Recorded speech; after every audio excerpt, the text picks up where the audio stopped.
Bonjour, je suis Domitille et je vous accueille sur Ce qui nous lie, le podcast qui explore nos liens aux autres à la lumière de nos parcours et de nos expériences de vie.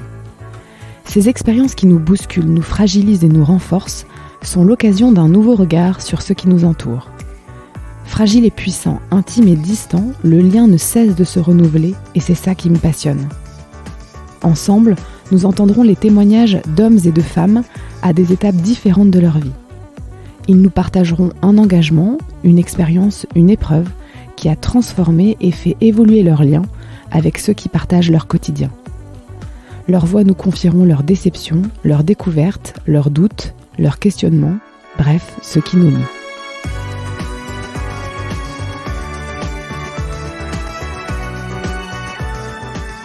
D'abord, j'ai lu le livre d'Alexandre. Il porte bien son titre, Un souffle d'espoir. Quelque part, c'est ce que je recherche à travers ce qui nous lie. Le temps d'un enregistrement, regarder nos expériences autrement. Donner du courage et de l'espoir à celles et ceux qui l'ont perdu. Au sein de mon cabinet de psychologue, je reçois tous les jours des femmes et des hommes qui viennent confier leurs peines, leurs souffrances, leurs angoisses, leurs quêtes, leurs joies, leurs questions. J'observe que l'espoir et le courage se regonflent grâce aux liens que nous tissons avec les autres. Alors oui, parfois, nos liens peuvent aussi nous entraver, nous empêcher. Nous ressentons le besoin de nous délester de certains enjeux pour mieux choisir, s'accorder, se réajuster aux autres et à soi-même. Mais l'essence même du lien, c'est la chaleur, le réconfort, la tendresse, l'amour, à l'image de la jeune maman qui reçoit son nouveau-né dans ses bras. La rencontre avec Alexandre, c'est un peu un retour à l'origine de la vie. Sans heurts, tout doucement, malgré lui, il nous ramène à la réalité de notre existence qui n'est pas éternelle. Mais je vous vois venir. Vous êtes en train de vous dire qu'on repart sur quelque chose de triste, de plombant, et qu'on n'a pas besoin d'entendre qu'on va tous y passer un jour. Alors tendez bien votre oreille. À travers son parcours hors norme, celui d'un jeune homme atteint de la mucoviscidose et greffé des 2 poumons, vous allez entendre son témoignage. Alexandre nous parle de son lien à son donneur, celui qui vit en lui et qui lui permet de poursuivre sa vie et pas qu'à moitié. Il nous confie sa vision du lien et de la relation avec les autres, ce qui compte pour lui, ce qu'il porte et le rend heureux, tout simplement. Brigitte Macron l'exprime d'ailleurs mieux que personne dans la préface de son livre. Pour cela, il fallait au moins être 2.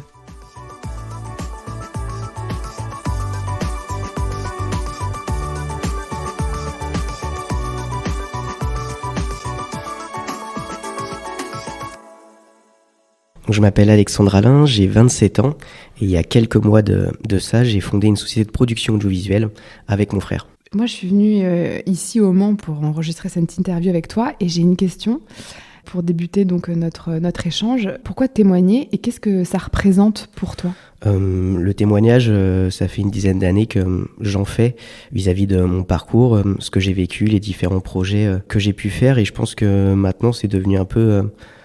pas une sorte de devoir, mais un peu quand même vis-à-vis de ce que je fais et des messages que j'ai envie de véhiculer aux personnes qui sont atteintes de la même maladie que moi et plus généralement à toute personne parce que je pense que dans mon histoire, chacun peut venir piocher quelques petites, pas solutions, mais quelques petites tips pour sa vie de tous les jours. Tu as écrit un livre en 2021, Un souffle d'espoir, où tu racontes donc ton parcours de vie.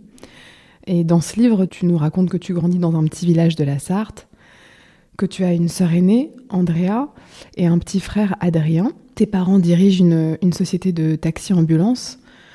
Quand tu es bébé, tu es souvent malade et tes parents t'emmènent régulièrement chez le médecin. Lorsque le diagnostic de mucoviscidose est posé, tu as quel âge ? J'ai environ 2 ans à ce moment-là, donc en fait je me rends pas trop compte, moi, de l'importance des rendez-vous à l'hôpital et de l'importance du mot de cette maladie. Toi, tu gardes quel souvenir de ta petite enfance ? Tu dirais quoi ? Alors là, c'est des souvenirs juste de famille, de bonheur. Enfin, j'ai pas réellement de souvenirs de difficultés, de ces épisodes à l'hôpital ou de ces épisodes souvent chez le médecin. Donc non, moi, c'est les souvenirs d'un gamin comme tout le monde qui fait ses premiers pas, qui fait ses premiers jours à l'école, qui passe ses premières vacances entouré de sa grande sœur, son petit frère et de sa famille. Donc c'est une petite enfance, j'ai envie de dire, comme tout le monde. Qu'est-ce qui compte vraiment pour toi à ce moment-là de ta vie Moi, à ce moment-là de ma vie, c'est de passer beaucoup de temps dehors. C'est passer énormément de temps au foot, puis profiter des amis et avoir une scolarité totalement normale. Et donc voilà, avoir un cadre de vie qui est vraiment super paisible et entouré de bonheur et d'amour. Tu as quand même des moments de soins à ce moment-là. Les soins consistent en quoi ? Le principal soin à ce moment-là, moi, c'est de faire des séances de kinésithérapie pour me désencombrer. C'est la seule chose qui, on va dire, rythme mon quotidien de malade, parce qu'après, prendre des médicaments, en fait, c'est ma normalité depuis qu'on a mis le diagnostic mucoviscidose sur moi. Donc, en fait, aller à des séances de kinésithérapie ou que le kiné vienne chez moi, c'est ça qui rythme, on va dire, la maladie chez moi, mais pour autant, c'est quelque chose que je trouve anodin, en tout cas à ce moment-là. Et est-ce que tu te sens petit comme ça, empêché de certaines choses, ou t'as pas du tout ce ressenti-là ? Alors pas du tout, parce que l'éducation qu'ont fait mes parents, c'est que avec mon petit frère qui a 2 ans de moins que moi, on a eu exactement la même éducation. J'avais le droit de faire autant de choses que lui. J'avais une vie totalement normale et je pense que c'est hyper important quand on a un enfant en situation de handicap ou d'une maladie, c'est de ne pas lui mettre de barrière, en fait, se dire qu'il vit comme tout le monde. Après, bien sûr que je pense qu'ils avaient une attention particulière vis-à-vis de moi, mais en tout cas, on l'a jamais ressenti avec mon frère ou avec ma sœur. Et en fait, c'était une éducation en fait naturelle et sans tabou et sans barrière vis-à-vis de ma maladie. Dans ton livre, tu évoques cette rencontre avec Grégory Le Marchal que tu découvres sur ton écran de télévision. Tu as 9 ans. Tu te souviens de ce jour-là ? À ce moment-là, c'était le télécrochet, on va dire, un peu à la mode, que tout le monde regardait. Donc moi aussi, j'ai regardé cette saison 4 où il passait. Et en fait, c'est quand j'ai découvert dans son profil qu'il a dit lui-même qu'il était atteint de cette maladie, que là, en fait, c'était la première fois où je me projetais sur une personne adulte qui était atteinte de la même maladie que moi, parce qu'en fait, depuis que je suis enfant, je côtoyais pas d'autres enfants atteints de cette maladie, donc en fait, je savais pas à quoi me référer ou me répertorier. Et donc là, ça m'a projeté en lui, et ça m'a projeté en me disant aussi que voilà, je peux aussi accomplir de belles choses si lui aussi est en capacité de les faire.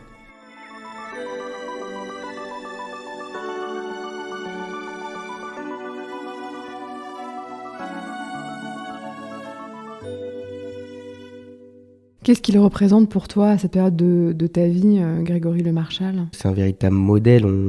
Quand on est gamin, on a envie de ressembler aux footballeurs qu'on aime ou des choses comme ça. Et moi, c'était de lui ressembler à lui en profitant de chaque instant comme lui pouvait le faire. Et donc, forcément que je me suis identifié à ce qu'il pouvait être en tant que jeune adulte.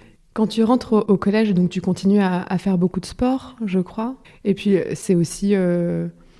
les amis, finalement, parce que c'est le foot, je crois, que tu pratiques régulièrement, donc c'est un sport collectif où vous vous retrouvez, vous vous réunissez, vous partagez un moment sympa, agréable.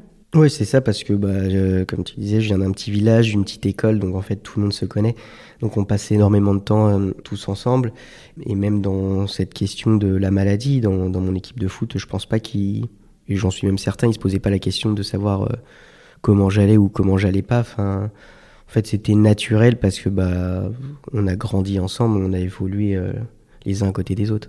Parce que toi, à ce moment-là, quand tu rentres au collège, quelle est ta vision de la relation d'amitié ? Qu'est-ce qui est important pour toi, finalement ? À ce moment-là, en fait, j'ai, on va dire, 2-3 vraiment meilleurs amis.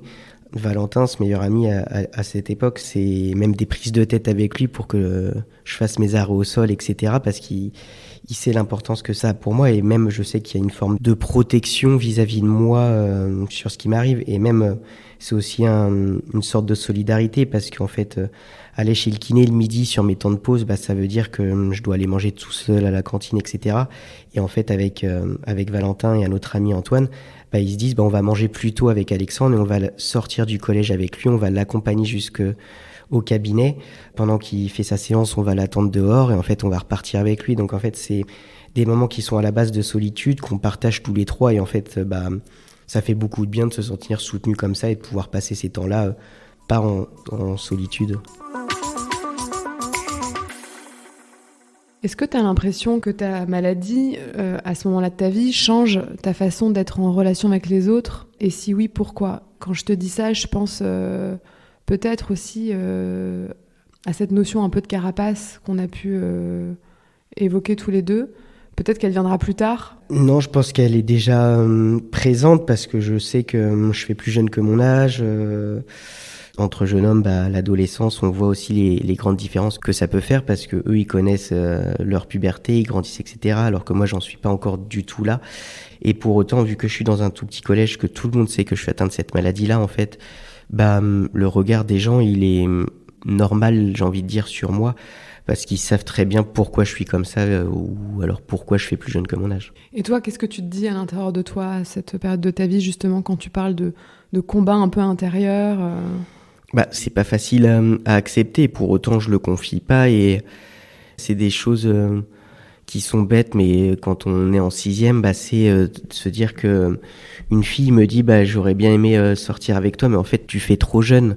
C'est les premiers pics où tu te dis ouais, en fin de compte j'aimerais bien être comme tout le monde à ce moment-là, quoi. T'as évoqué tout à l'heure ce jour où justement tu rentres d'un tournoi de foot en Allemagne avec ton équipe et l'un des jeunes vient te voir et t'annonce un peu de but en blanc comme ça la mort de Grégory Le Marchal.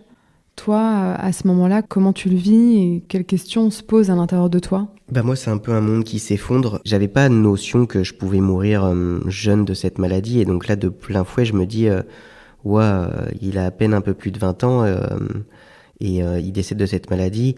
Puis on se dit que la mort peut me frapper et peut me frapper beaucoup plus tôt que ce que je pouvais le penser, alors que moi je me projetais à avoir une famille, des enfants, un métier, voyager. C'est pas une remise en question, mais c'est des moments où je me dis que j'ai perdu une personne inspirante et j'ai perdu aussi un peu cette insouciance, cette crédulité de se dire que qu'en fait que la vie elle est rose et qu'elle est belle, quoi.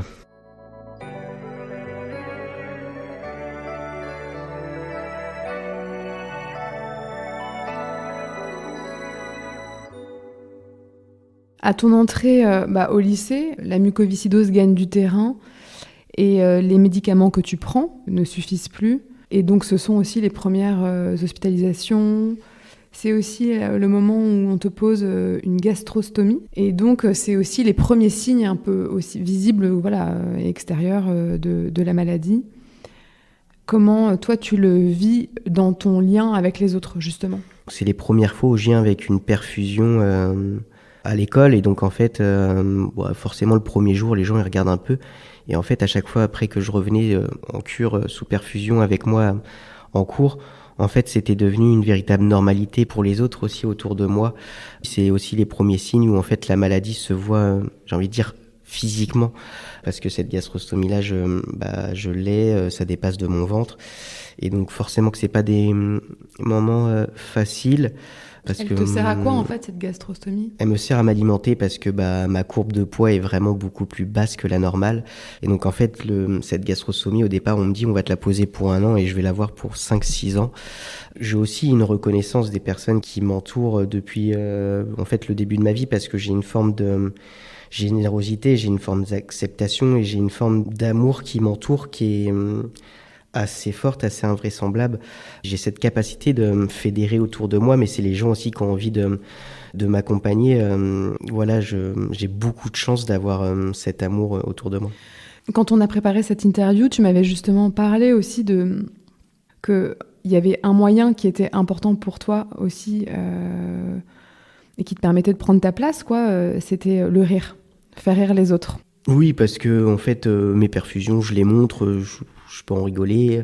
La gastrostomie, je la montre, je peux en rigoler. Alors que c'est des choses qui me font intérieurement beaucoup souffrir, mais au moins comme ça, j'évoque le sujet de façon plus légère.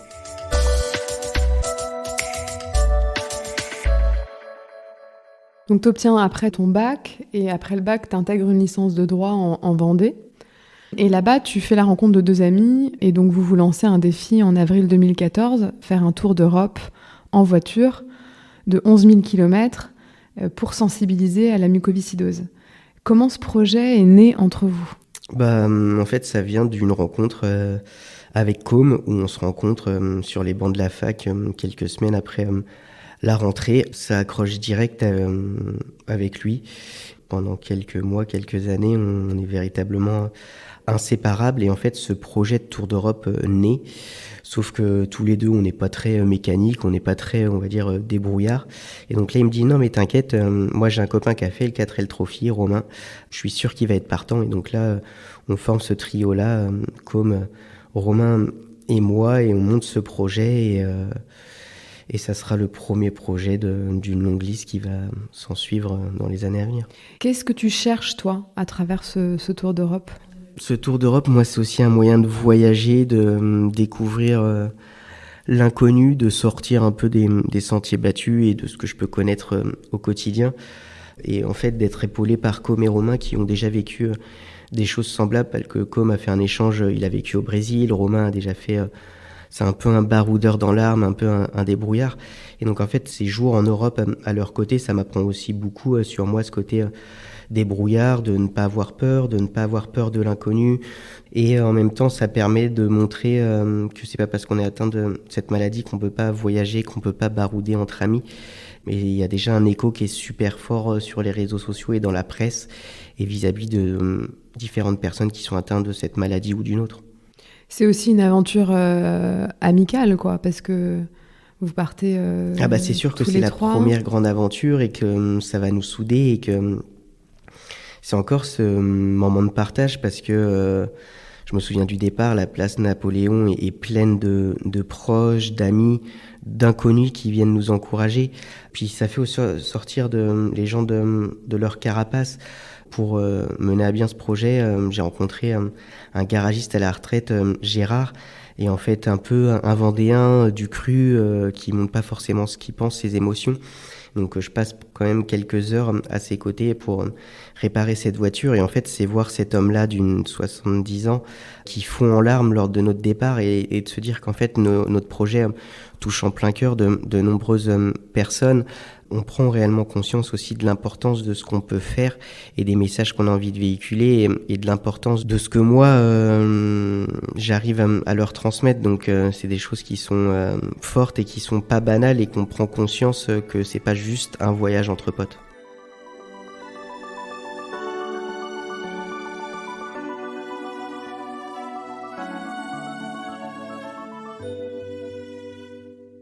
En fait, on reçoit beaucoup d'amour, donc c'est vachement fort. Et en fait, il y a une condensée d'émotions qu'on a tout de suite envie de retrouver. C'est pour ça que quand on se lance dans des projets comme ça, souvent on met un pied à l'étrier et qu'on a envie de repartir sur d'autres projets. Et à ce moment-là, du coup, pendant ce projet, comment ça se passe au niveau de ta santé ? Enfin, c'est plutôt stable C'est plutôt stable, mais en même temps, je mets un peu la maladie de côté. Je vais pas faire de séance de kiné pendant plus d'1 an. Je profite réellement on va dire, de ma vie étudiante et je mets un peu à la marge la maladie et elle me la fera payer par les mois à venir parce que entre mener à bien une licence de droit, avoir des amis, avoir des sorties, avoir une relation amoureuse, du coup, je mets un peu de côté la maladie et les soins que je dois faire. Et donc en 2015, 1 an après ce voyage, justement, ton état de santé se dégrade et donc tu es suivi par un médecin à l'hôpital d'Angers, il me semble. Et c'est la première fois qu'il t'évoque, du coup, la greffe. Le médecin me dit, Alexandre, ça serait peut-être bien que tu commences à aller voir le centre de greffe le plus proche de chez toi parce que on commence à se poser des questions. Et en fait, là, moi, c'est un véritable coup de massue pour moi parce que j'y étais pas du tout prêt. Je pensais pas que j'en étais là. Ça, faut le digérer et c'est pas forcément facile, quoi. Et pourquoi est-ce qu'il t'évoque la greffe ? Parce que ta capacité respiratoire a diminué ? Elle a diminué, on n'arrive pas à la faire augmenter. Les hospitalisations sont de plus en plus récurrentes. Les cures antibiotiques, au début ça fonctionne super bien et maintenant ça fonctionne beaucoup moins bien parce que mon corps est devenu tolérant à ces doses-là. Donc à un moment donné, va falloir se poser des questions et c'est pas forcément facile. Et toi, tu le ressens très concrètement que ta capacité respiratoire, elle a diminué ? Oui, mais en fait, je m'y suis habitué, en fait. C'est bête, mais je mène une vie normale. Je sors comme tout le monde, je profite comme tout le monde. Et oui, parfois, je suis beaucoup plus fatigué, mais je vais en cours. Enfin, et en fait, c'est ma mentalité, et c'est de me dire que c'est pas parce que t'es fatigué, c'est pas parce que t'es malade que t'as pas le droit de faire les choses et que tu dois pas faire les choses. Et donc, je pensais pas en être là dans mon état de santé. Ou en tout cas, je me le cachais. Combien de temps il s'écoule entre donc ce rendez-vous-là où il t'évoque la greffe et ce jour où tu reçois l'appel qui t'annonce qu'un greffon est disponible pour toi? Il se passe à peu près 2 ans. D'accord. J'ai le temps de terminer ma licence. Mentalement, c'est mon objectif de me dire que je dois terminer cette licence avant d'être mis sur liste de greffe. Et je sais que mon année de master est pour moi une année d'option. Que c'est pas grave si je la termine pas, que au moins j'ai terminé l'échéance de ma licence. Que voilà, tu prends le master qui est pas très loin de la famille à Angers et que tu te laisses un peu couler par le rythme de la vie et que tu verras bien où ça te mène et que te mets pas d'objectif et te mets pas de pression vis-à-vis de ça. Et alors, comment ça se passe, justement? Et bah là, la maladie prend quand même de plus en plus de place jusqu'à ce mois de mai où je vais connaître, je pense, la semaine la plus difficile de ma vie, où là, l'essoufflement est très très présent et là, l'hospitalisation est d'urgence, sous oxygène, mis en fauteuil roulant et sans me le dire, les médecins commencent à discuter avec l'hôpital de Nantes et mon papa à savoir s'ils vont me mettre en service de soins intensifs parce que mon état est très dégradé et en fait j'ai un peu cette insouciance, cette inconscience parce que en fait je suis en face de l'hôpital d'Angers, en face de la fac où je suis et je dis au médecin bah non mais moi je vais quand même aller en cours et donc il m'autorise à aller en cours en fauteuil roulant sous oxygène et en fait c'est cette capacité-là à rebondir, à me projeter vers l'avenir qui va me permettre de remonter petit à petit. Et de toute façon, je leur ai dit, quand je suis rentré à l'hôpital le lundi, samedi matin, je dois être sorti parce qu'il y a l'enterrement de vie de jeune fille de ma sœur. Donc, il est hors de question que j'annule et que je sois pas là. Et là, les médecins me prennent un peu pour un fou. Et pour autant, je pense que quand on a des objectifs, et notre corps décuple notre force. Et en même temps, je souffre terriblement cette semaine-là. Et j'ai l'impression de suffoquer, d'étouffer sur place. Mais en même temps, j'ai une forme de confiance en moi et je sais que je serai présent samedi matin pour ce week-end aux côtés de ma sœur et de mon beau-frère. La journée du samedi, je suis quand même en fauteuil roulant à côté de ces amis-là. J'arrive à profiter un peu d'eux, mais par contre, je donne un peu tout ce que j'ai. Et donc, en fait, le samedi soir à 20h, j'ai besoin de me mettre au lit et là, je m'écroule jusqu'au lendemain, quoi. Et puis, il y a ce jour, du coup, où tu reçois un appel d'un numéro inconnu. Tu es où ce jour-là et qu'est-ce qui se passe? Ce jour-là, je suis dans la maison de famille où j'ai grandi depuis que je suis gamin. Ce soir-là, je mange entouré de ma sœur, mon beau-frère, mon père, mon grand-père et mon petit frère. Et je dis à mon père, ça fait une 30aine de jours que je suis sur liste d'attente. Et je lui dis, ça serait cool que ce soit ce soir parce que j'en ai marre d'attendre. Et lui il me dit, non, je suis fatigué. Et donc là, je rentre dans la maison de famille et je suis au téléphone avec Com à ce moment-là. Et là, il y a un numéro inconnu qui m'appelle et je dis, bon, si c'est important, ils rappelleront. Et en fait, quand je raccroche avec Com et que j'écoute ce message, c'est le message le plus important de ma vie parce que c'est l'hôpital qui me dit qu'il y a un greffon qui m'attend et donc que je suis attendu à l'hôpital de Nantes.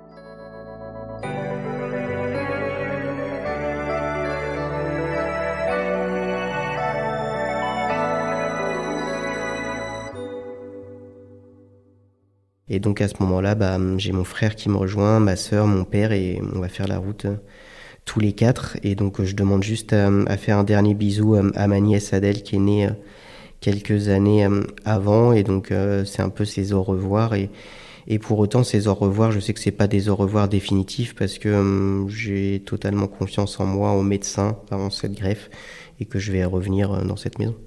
Donc c'est le 17 juillet 2017, tu reçois les poumons d'une personne que tu ne connais pas, et qui va te permettre de poursuivre ta vie aussi et de retrouver ton souffle. Et quelques années plus tard, donc tu écris ton livre, Un souffle d'espoir, où tu retraces tout ton parcours. Et tu fais le choix d'ouvrir ton livre avec cette lettre fictive un peu que tu adresses à ton donneur. Tu y parles de votre lien que tu qualifies d'indescriptible. Je te cite: « Tu vis en moi, je te fais vivre et tu me permets de vivre. » Finalement, toi, qu'est-ce que tu cherches à exprimer à travers cette lettre ? J'ai une totale reconnaissance de cette personne, de sa famille qui m'a fait don de ses poumons parce que ça me permet de vivre, ça m'a permis de voir naître mes 2 autres neveux, ça m'a permis de me lancer dans ce projet entrepreneurial avec mon frère, ça m'a permis de me lancer dans des projets d'aventure, ça m'a permis de recevoir beaucoup d'amour. Et en fait, cette personne-là, je lui dois de vivre. On vit ensemble. Elle n'a pas besoin que je me confie à elle pour savoir ce que je pense, ce que je ressens. C'est un amour qui est indescriptible. C'est un lien où on peut pas mettre de mots. Elle m'a sauvé la vie.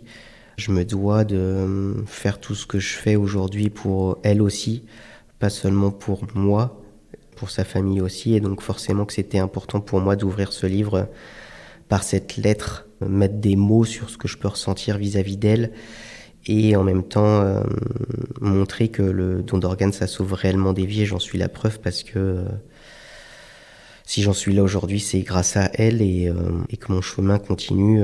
C'est un peu notre chemin maintenant. Est-ce que tu dirais que ce lien, justement, il a évolué avec le temps ?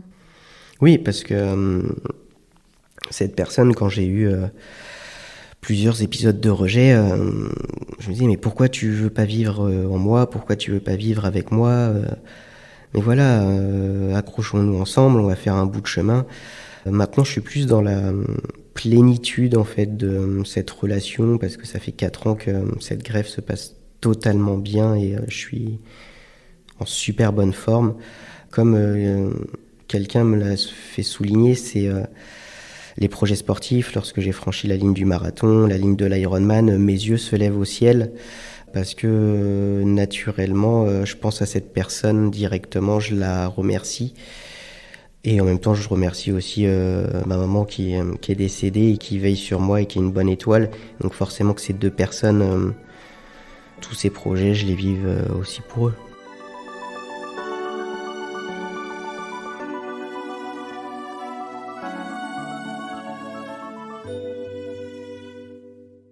Tout au long de ton parcours de soins, tu évoques des rencontres aussi avec des soignants.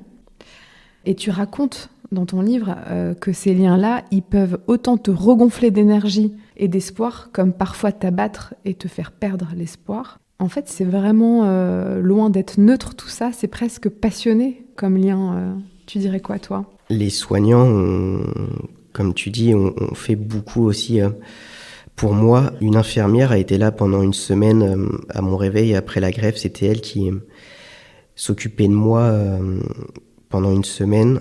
Et en fait, elle m'a donné une confiance et cette carapace que j'ai toujours eue, en fait, je l'ai enlevée avec elle. Aujourd'hui, 6 ans après, je peux même pas dire son prénom, je m'en souviens pas. Mais je sais le réconfort qu'elle m'a apporté, je sais le soutien sans faille qu'elle a été pour moi pendant une semaine. Je me suis ouvert à elle, je me suis confié à elle. Ces gens qui exercent en soins intensifs, en réanimation, je sais pas comment ils font parce que c'est des relations qui sont hyper fortes, qui sont fusionnelles, c'est leur métier. Et je me souviens aussi de ces 2 médecins qui ont été en charge de moi quand j'étais en soins intensifs et réanimation, Carole et Jean, et où c'est de l'humain pur, quoi. C'est tellement fort et tellement réconfortant. Et en fait, ils nous demandent de nous laisser en totale confiance en eux.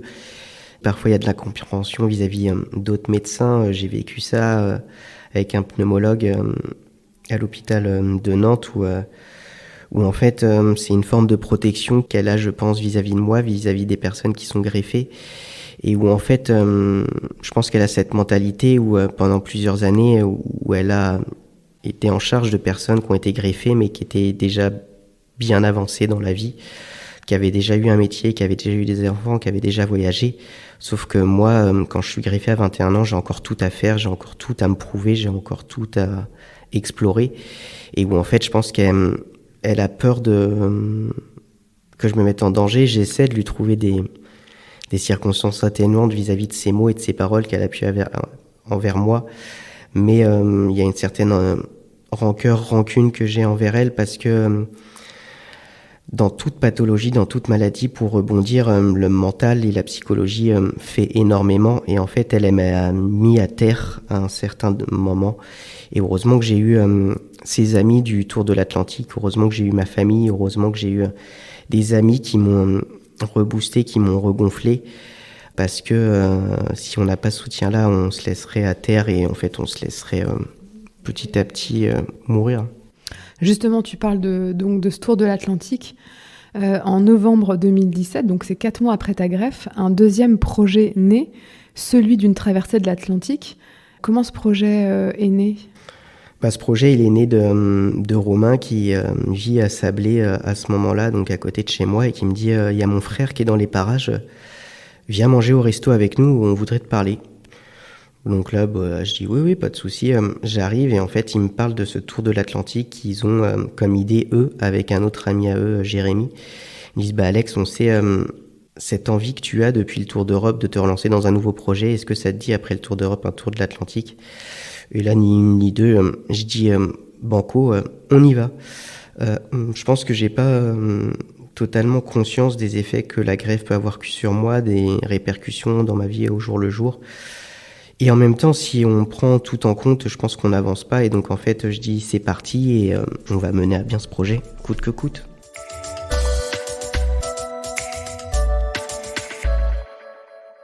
Et en même temps, parallèlement à la naissance de ce projet, et tu l'évoquais tout à l'heure, il y a aussi la réalité médicale qui est là, avec des épisodes justement de rejet de ton greffon qui se répètent et qui peuvent potentiellement compromettre ton projet. D'ailleurs, tu l'exprimes bien dans ton livre, tu dis que c'est quelque chose que tu crains, que tu redoutes.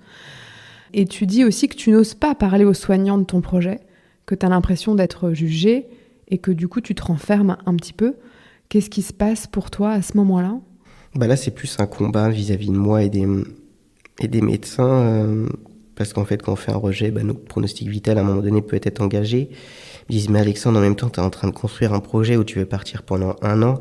En fait, eux, ils n'ont pas cette confiance en moi, cette confiance dans le fait que ça va aller, dans cette confiance dans le fait qu'on va réussir à me guérir de ces rejets. Et comme quoi, j'ai eu un peu raison d'avoir ce caractère et cette mentalité. Parce qu'à partir du moment où je vais mettre le pied sur ce bateau en septembre 2019, l'épisode de rejet va totalement s'arrêter, ma capacité respiratoire va augmenter de jour en jour, de mois en mois.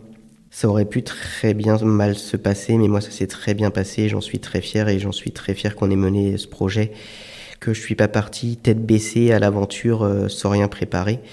Et donc durant ce tour de l'Atlantique, je vais même rentrer en France plusieurs fois pour faire des check-ups médicaux, mais à chaque fois ils verront que tout va bien, que tout va mieux. Que ce carton rouge qu'ils m'avaient mis un peu au début, ça se transforme en carton blanc. Et donc ils me laissent un peu décider de mon chemin et de ma vie.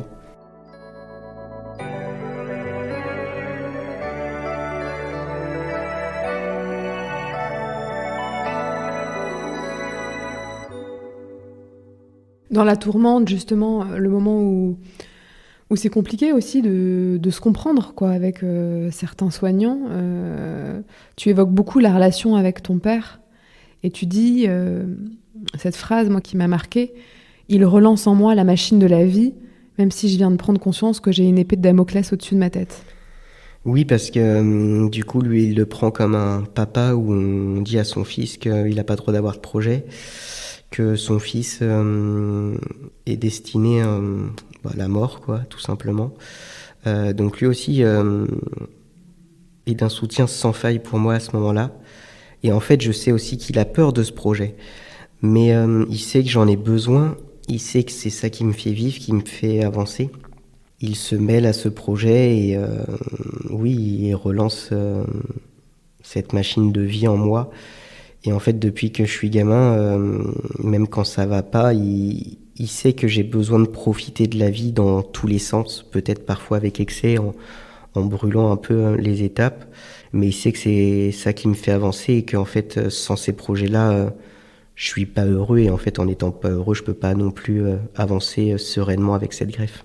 On ressent très fortement à la lecture de ton livre que les liens avec ta famille sont plus forts que tout, qu'ils traversent les épreuves, se resserrent, se renforcent et constituent surtout un socle sur lequel tu peux t'appuyer comme jamais. Les étapes de nos vies ont fait qu'on a perdu notre maman très jeune.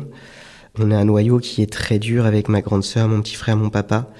Et je mets aussi dans ce noyau dur mon beau-frère qui est là depuis très très jeune. On se confie tout, on connaît tout les uns des autres. J'ai pris aussi conscience lors de ce tour de l'Atlantique, quoi qu'on fasse, quoi qu'il arrive, La famille reste toujours et c'est ça le plus important. Mes neveux et nièces sont pour moi comme mes enfants, c'est la prunelle de mes yeux. Si je passe pas 2 semaines sans les voir, c'est déjà beaucoup trop long. Donc oui, la famille est un moteur exceptionnel qui m'a permis d'aller loin et qui me permet aujourd'hui encore d'aller super loin et maintenant de pouvoir vivre cette vie d'entrepreneur avec côté de mon frère. Donc c'est quelque chose de fort. Que mon beau-frère m'accompagne maintenant sur mes projets sportifs, c'est aussi des partages qui sont tellement beaux, que ma sœur soit là dans toute l'organisation à côté. En fait, c'est des moments de partage qui sont uniques et privilégiés, je pense. Donc finalement, tu vas aller réaliser cette traversée de l'Atlantique. Et puis tu écriras aussi dans ton livre que cette traversée, elle a permis une véritable introspection. Tu dis comme si on regardait à l'intérieur de soi. Qu'est-ce que tu veux exprimer à travers cette phrase ? Je suis quelqu'un qui est beaucoup sur mon téléphone, qui est sans cesse en mouvement. Et donc là, en fait, de se retrouver sur un bateau, sur une traversée pendant une 20aine de jours, en fait, on se ressente sur ce qu'on a envie de faire, on se ressente sur les vraies personnes, on se ressente sur ce qu'on veut entreprendre dans l'avenir. Et donc, en fait, on prend ce temps-là pour soi et c'est un temps qui est vraiment précieux. Tu finis ton livre sur l'amour et tu dis que pour la première fois, tu as déposé les armes et ta carapace. Qu'est-ce que tu veux dire par là ? Qu'est-ce que ça représente pour toi de déposer les armes et sa carapace ? L'amour, je pense que je suis quelqu'un qui est, on va dire, amoureux de la vie, amoureux de l'amour en général, avec passion et avec désir. Et l'amour fait aussi avancer et fait partie de ma vie depuis longtemps. Et en fait, toutes les personnes avec qui j'ai pu vivre une relation amoureuse, chaque personne m'a apporté. Et oui, au retour de ce tour de l'Atlantique, j'ai réussi à enlever totalement cette carapace et à voir cette confiance en moi et ce non-jugement. Et en fait, il n'y a que l'amour qui peut aussi décupler ça et donner cette force dont on a besoin. Et en fait, ce sentiment où on n'a pas besoin de tricher, pas besoin de calculer et où on peut juste s'aimer comme on est, quoi.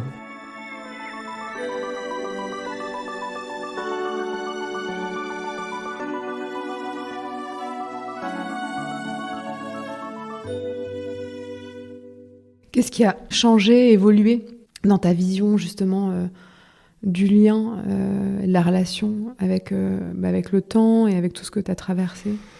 Je vois que chaque personne que je rencontre, en fait, c'est de nouveaux apprentissages, c'est de nouvelles ouvertures parfois d'esprit, de nouvelles aventures. Et en fait, en s'ouvrant parfois à toutes ces rencontres, on en perd d'autres personnes parce que je ne fais pas de choix. En fait, je dis oui à tout, je dis oui à toutes les sollicitations, parfois au détriment de certaines personnes qui sont déjà là de base. Mais après, ceux qui restent réellement, ce noyau dur, savent que ça fait partie de ma vie et ils ne me jugent pas là-dessus. On sait avec les réels amis, qui je pense ne sont pas beaucoup, qu'on peut ne pas se donner de nouvelles pendant plusieurs semaines, plusieurs mois, et qu'en fait, quand on se retrouvera, tout sera naturel, quoi. Et puis aujourd'hui, les projets ne s'arrêtent pas, parce que tu as couru aussi le marathon avec ton chirurgien, je crois, qui t'a greffé. Oui. Tu as réalisé aussi un Ironman. Puis là, tu participes, redis-moi. À l'ultramarin, le 30 juin. Donc tu vas courir 57 km sur un relais où il y en a 175 à faire. Le chirurgien qui m'a greffé, Antoine, m'a relancé dans ce projet avec un autre chirurgien et un anesthésiste. Et ce lien qu'on peut avoir avec Antoine, c'est quand même cette personne qui, avec toute la pudeur qu'il peut avoir, toute la générosité, elle m'a quand même sauvé la vie. Elle fait partie de ce maillon des personnes qui, sans eux, je ne serais pas là. Et en fait, maintenant, on a une relation amicale qui est aussi au même titre que mon donneur, qui est pas descriptible parce qu'en fait, il fait partie des gens qui m'ont sauvé la vie. Alors du coup, c'est vrai que je reviens souvent à ton livre, mais je me suis beaucoup appuyée dessus pour construire notre échange. Ta préface a été écrite par Brigitte Macron. et je la cite, « Le parcours d'Alexandre aurait pu être écrit d'avance, même lorsqu'il ne lui restait qu'un soupir d'air dans les poumons, contraint par l'avancée de la mucoviscidose, son regard n'a pas lâché le cap qu'il s'était fixé, dépasser la maladie, aller le plus loin possible. Pour cela, il fallait au moins être deux. » Donc le point de départ de la vie, c'est le lien, c'est ça ? Oui, puis ces mots, quand je les ai lus pour la première fois, ça résume totalement ce que j'ai envie de véhiculer, ce que je suis au quotidien. Je fais pas les choses pour que les gens me lancent des louanges ou des fleurs ou avec des belles images vis-à-vis de moi. Je le fais naturellement. Et donc, si la première dame a eu ces mots pour moi en ayant connaissance de mon parcours, de nos rencontres, de nos échanges, ça me va trop au cœur. Et oui, le lien que je peux avoir avec chacune des personnes qui m'entourent, que je rencontre, c'est à chaque fois un lien différent et privilégié.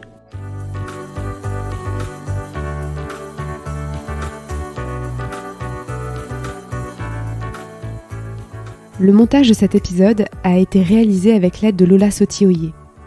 La musique a été composée par Thomas Laverne. Je suis Domitille Tassin et vous écoutez Ce qui nous lie, le podcast qui raconte l'évolution de nos liens au gré de nos parcours de vie.